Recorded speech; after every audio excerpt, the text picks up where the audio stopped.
Espírito Santo. Amém. Bom, então estamos aqui para o nosso terceiro vídeo da nossa saga sobre liturgia, história da liturgia. Então, se você ainda não viu o nosso segundo, nosso segundo vídeo, você vai lá, se inscreve no canal, já deixa seu like, porque tá muito bacana, tá muito profundo, tá muito show de bola. E aí nós estamos aqui reunidos para o nosso terceiro vídeo, que vai falar sobre a liturgia de São Gregório Magno até Gregório VII. A gente vai ter, nesse tempo, 3 papas muito importantes para que nós possamos entender todo o contexto do desenvolvimento da liturgia, que é São Gregório Magno, hoje santo, Gregório VII e Inocêncio III. Foram os 3 papas que vão, durante esse tempo que nós vamos falar, vão ser pessoas muito importantes no desenvolvimento da liturgia. Então, como de costume, vamos para a parte histórica da situação. Durante esse tempo, a igreja estava vivendo uma situação meio complicada. Porque assim, hoje nós temos como capital da fé católica Roma, lá no Vaticano, né? Só que nessa época nós tínhamos em 2 lugares distintos, né? Uma capital, digamos assim, né, no Oriente e outra no Ocidente. Que Roma, né, no Ocidente, e no Oriente nós tínhamos Constantinopla. Só que Constantinopla começa a ser atacada por muçulmanos, né? Começa a literalmente existir uma invasão de muçulmanos dentro da Europa, do Oriente, de Constantinopla. Então ali, aquela capital que era de fé católica começa a ser dominada pelos muçulmanos, e os muçulmanos começam a tolerar os cristãos. Mas eles não perdem uma única oportunidade de converter os cristãos que existiam lá. Então, dentro disso, existe muita dificuldade da Igreja Católica de se desenvolver como ela estava se desenvolvendo, como a gente viu no vídeo anterior. Fora que também o Papa vê uma grande dificuldade com os povos bárbaros, né? Então, como eu estava falando de Constantinopla, os muçulmanos fixaram seu império em Bagdá e ficaram lá de 750 a 1258. Então, durante esse tempo, né, desse império, a Europa vai sofrendo invasões muçulmanas e a igreja vai tendo muitas dificuldades. Mais especificamente em 800, no ano 800 depois de Cristo, a gente vai ter o Papa Adriano que coroa Carlos Magno para ser o imperador do Sacro Império Romano. Então, os historiadores dizem que isso é uma nova, podemos dizer, uma ressurreição do Império Romano do Ocidente, né, que tinha caído lá em 474 depois de Cristo, se não me engano. Né? Então, disso surge então um novo Império Romano, que ali tem como objetivo, a partir de Carlos Magno, do próprio, né? Ele tem o pensamento de que ele tem que defender a fé que o Papa professa, a fé da Igreja Católica. Então, ele reza pelo Papa, ele cuida do Papa e defende a fé da Igreja. Só que, infelizmente, durante esse tempo acabam acontecendo coisas que são tristes para o momento da igreja, porque a igreja é santa, mas é feita de pessoas corruptíveis. Então, dentro do clero a gente vai ter muitos problemas, dentro da hierarquia da igreja a gente vai ter muitos problemas, que nos vídeos mais para frente a gente vai introduzir esses temas que são difíceis, mas são a realidade que aconteceu durante o tempo da igreja, né? Então, dentro disso, um ponto em específico, que aconteceu com o Papa Bento VIII, foi em 1014, quando ele introduziu o termo Filoque no canto da igreja, a pedido do imperador Henrique III. Então isso foi uma coisa, o termo Filoque é um termo que significa do filho, né? Então foi uma introdução dentro da liturgia, só que essa introdução iniciou-se muitas rejeições por parte dos cristãos de diversos cantos do mundo, né? Que a igreja já ia se desenvolvendo. Até que se culminou no grande cisma que a gente tem dentro da história da igreja, que aconteceu em 1054, que é o cisma do Oriente. Então, vocês podem se aprofundar dentro desse tema, é um tema que é meio complicado, mas é muito interessante das pessoas saberem procurar. Beleza? Então, esse era o contexto histórico alguns pontos, né, do contexto histórico dentro desse tempo que nós iremos falar hoje. Enquanto isso, dentro da liturgia, a gente vai ter o primeiro ponto, São Gregório Magno. Ele vai introduzir um canto específico, né, que vai dizer assim, canto próprio para a liturgia romana, que é o canto gregoriano. Então, lá no último vídeo que nós fizemos, no segundo vídeo dessa saga que nós estamos fazendo, nós vimos que começou-se a se desenvolver dentro da liturgia as orações eucarísticas, o missal, o lecionário, e ali também existia antífonas. Só que não existia ainda cantos em específico, existia somente as antífonas. Então agora existe um canto em específico, um canto que é da liturgia da igreja, um canto que é nascido de um dos tripés da fé da igreja, que é a Sagrada Escritura. Então, o canto romano, o canto gregoriano, na verdade, foi introduzido dentro da liturgia, é tido como canto oficial da liturgia romana, e ele tem três pontos em específicos muito profundos, porque ele é trazido da Sagrada Escritura. Então, o que vai acontecer?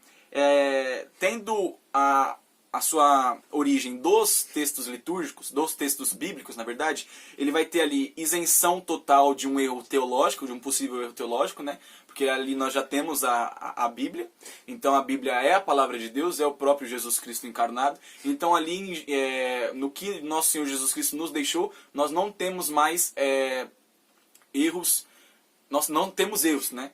Porque Jesus Cristo é a perfeição em pessoa. Então nós vamos ter esse primeiro ponto, que é a isenção de erros teológicos. O segundo ponto, promove um maior contato do fiel com a palavra de Deus. E o terceiro ponto, uma maior memorização e fixação dos textos bíblicos. Então esses três pontos são de muita importância. Infelizmente, nos dias de hoje, foi se introduzindo dentro da liturgia algumas coisas que até em diversas missas, muitas músicas protestantes. Mas dentro da história da liturgia nós temos muitas músicas em específico que falam sobre o momento que está acontecendo da missa, seja a procissão de entrada, seja o ato de contrição, seja o glória que não pode ser mudado, né? Seja o momento do ofertório, o momento da comunhão e assim sucessivamente.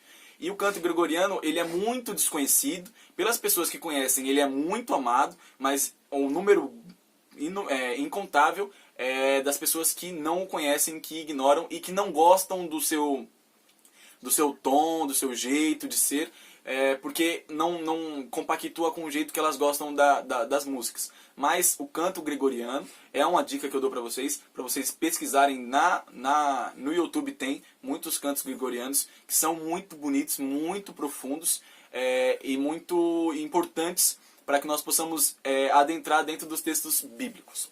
Beleza?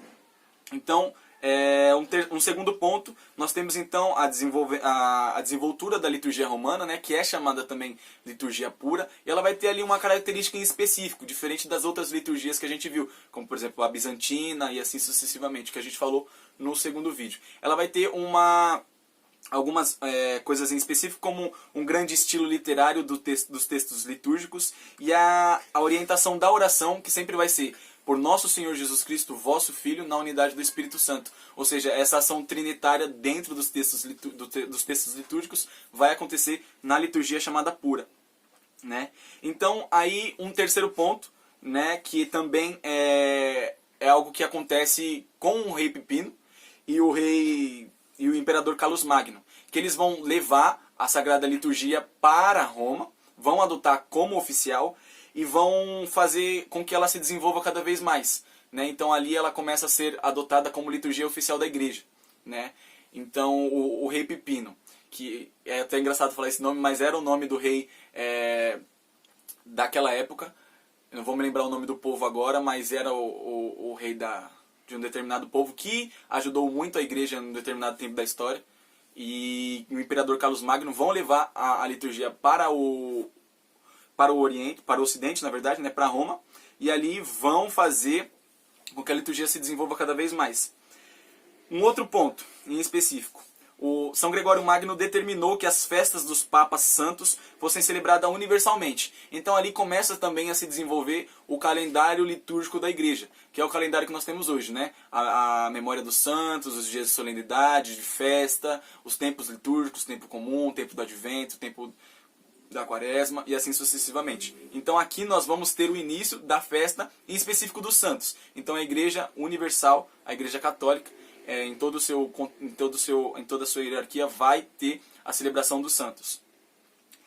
Aí também o Papa coloca institui, né, o juramento de fidelidade ao Papa na ordenação episcopal. Então, dentro do sacramento da ordem, que era algo celebrado dentro da liturgia, começa a se desenvolver então um juramento específico ao Papa, ao sucessor de Pedro, ao supremo chefe da igreja, né, ao chefe da igreja, para que nós possamos ter fidelidade a ele, que é o sucessor de Pedro, que tem o auxílio do Espírito Santo, para que possa fazer toda a vontade de Cristo dentro da sua igreja.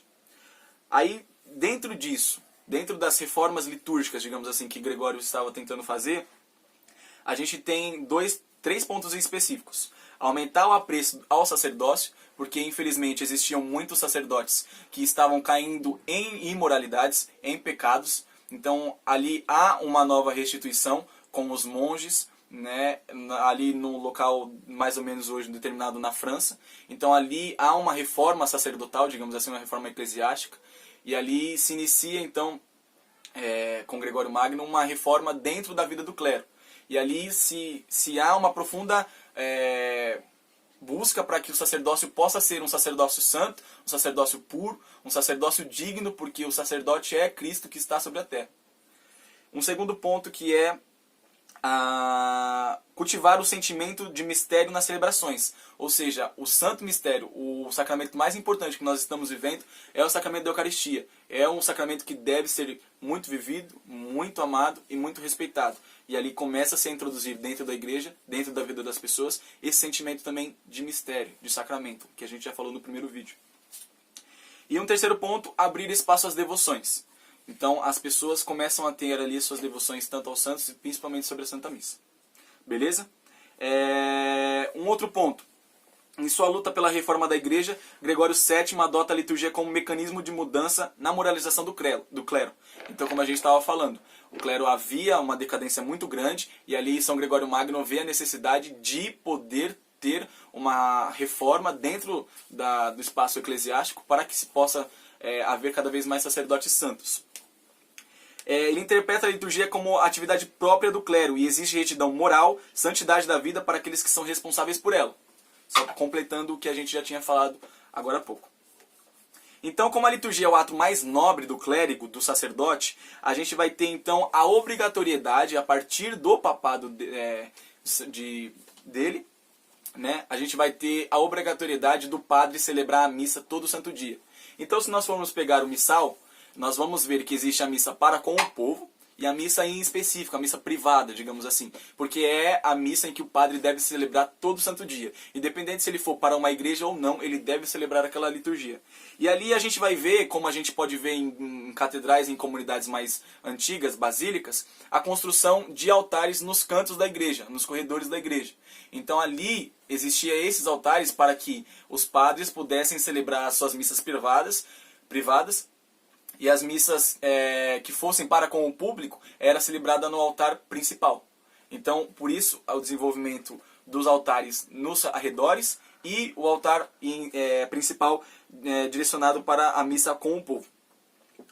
E o último ponto é um contexto de abundância dos ministros ordenados para que eles possam cada vez mais se intensificar dentro da graça santificante, dentro da oração e da palavra de Deus.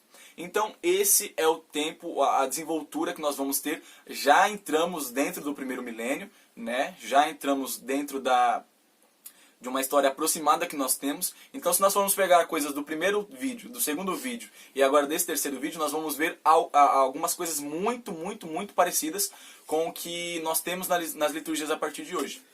Beleza? Então espero que vocês estejam gostando das coisas que vocês estão vendo. Eu estou aprendendo muito, espero que vocês estejam aprendendo muito também.